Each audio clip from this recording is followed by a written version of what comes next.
అనేక సంవత్సరాలుగా పెండింగ్ లో ఉన్న ప్రధానమైన సమస్య యూనివర్సిటీ పరంగా ఒక ఎకరం కూడా వారికి రికార్డు బుక్స్ లో లేకపోవటం వల్ల మేము మా ప్రభుత్వం తరఫున మేము గాని బట్టి గారు గాని ముఖ్యమంత్రి గారు గాని సంబంధిత సహచర మంత్రివర్గ పెద్దలందరూ కూడా చాలా సంవత్సరాలుగా పెండింగ్ ఉన్న సమస్యను పరిష్కారం చేయాలని యూనివర్సిటీ ల్యాండ్ యూనివర్సిటీకే ఉండాలని వారికి తెలియజేయటం జరిగింది. 2016లో సీనియర్ ఐఏఎస్ ఆఫీసర్తో కూడుకొని ఒక కమిటీని ఏర్పాటు ఆనాడు చేస్తే మరి 1500 పైచిలుకు ఎకరాలు వారికి న్యాయపరంగా ఇచ్చే విధంగా కొన్ని రికమెండేషన్ చేయటం జరిగింది. దాన్ని కూడా దృష్టిలో పెట్టుకొని మీరు మీ ఎగ్జిక్యూటివ్ కౌన్సిల్లో చర్చించి రండి. రెవెన్యూ శాఖకు సంబంధించిన మా మంత్రి గారు అదేవిధంగా ముఖ్యమంత్రి గారు కూడా వారికి చట్టబద్దమైన హక్కులు కల్పించే విధంగా ముందుకు తీసుకెళ్తామని కూడా చెప్పడం జరిగింది. గత 2 రోజుల నుంచి కొన్ని మీడియా అదేవిధంగా ప్రత్యేకించి కొన్ని పార్టీలకు సంబంధించిన సోషల్ మీడియా కొన్ని ప్రత్యేకమైన ప్రస్తావనలో ట్విట్టర్లో అసత్యపు ప్రచారం చేస్తూ ముందుకు సాగుతా ఉన్న వైనం దాని పరంగా కూడా మేము చెప్తా ఉన్నాం.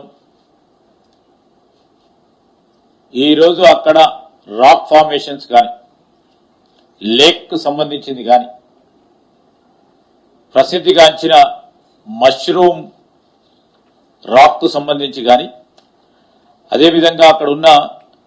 పికాక్ లేక్ వీటికి సంబంధించి ఈ న్యాచురల్ రాక్ ఫార్మేషన్స్ ఉంటాయో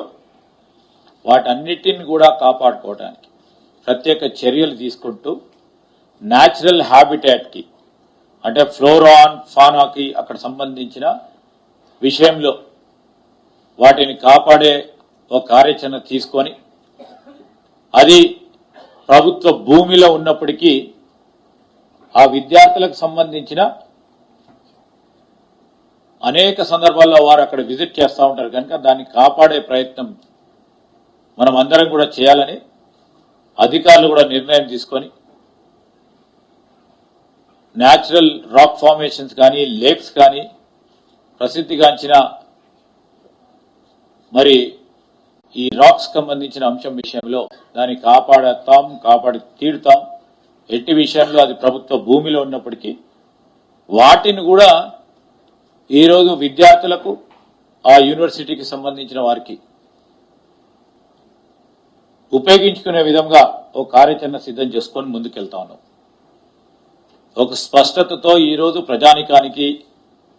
విద్యార్థి లోకానికి అక్కడ పనిచేసే టీచింగ్ నాన్ టీచింగ్ ఫ్రాటర్నిటీకి సంబంధించిన వారందరికీ కూడా మరొకసారి ఈ కంచె గచ్చిబౌలిలోని సర్వే నెంబర్ 25లో ఉన్న 400 ఎకరాలకు సంబంధించిన భూమి విషయంలో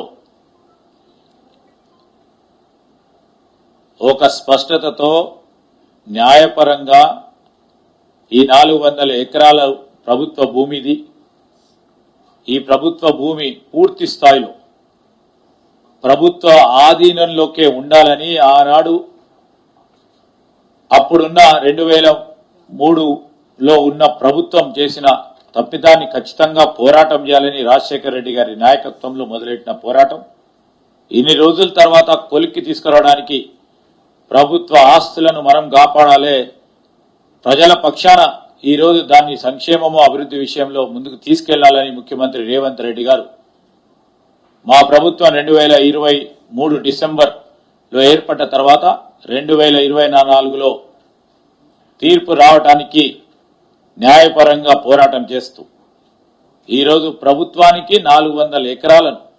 సేకరించే కార్యక్రమం ఎప్పుడు లేని విధంగా చేస్తే దీన్ని ఏ విధంగా అడ్డుకోవాలి, ఏదో విధంగా అవరోధం కల్పించాలి?